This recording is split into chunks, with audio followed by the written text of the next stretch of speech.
Ibu berizin. Syeda Ralun, menjelang Lebaran Idul Fitri 1443 Hijriah, warga mulai memadati pusat perbelanjaan dan toko pakaian di Pasar Impres Takengon.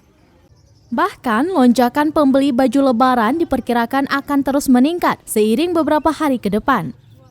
Amatan Serambinews.com pada Selasa 26 April 2022, Pasar Impres dipadati oleh pengunjung mulai pukul 11 waktu Indonesia bagian Barat, sehingga membuat jalanan di kawasan tersebut macet. Di pasar ini juga mulai banyak lapak pedagang kaki lima yang berjualan pakaian, sepatu, dan kue Lebaran. Liana, seorang pedagang pakaian kepada Serambinews.com mengatakan, penjualan pada tahun ini meningkat dibandingkan tahun lalu. Di tahun 2021, Liana mendapat omset hingga 130 juta rupiah, tapi tahun ini diperkirakan naik sebesar 30%. Saat ini ia membuka lapak dagang kaki lima di pinggir jalan untuk memudahkan masyarakat membeli produknya dan tidak harus berdesakan di tengah pasar.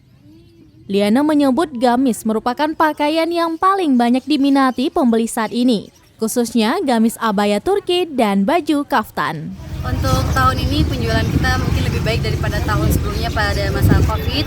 Untuk saat ini kita mungkin harus lebih kreatif lagi pada sebelumnya karena untuk di toko sendiri agak sedikit sepi karena pada tahun ini orang belanjanya kebanyakan yang online. Makanya pada saat ini kita buka lapak di kaki lima karena lokasi ini sangat dekat dengan pusat perbelanjaan dan juga dekat dengan lokasi berbuka puasa.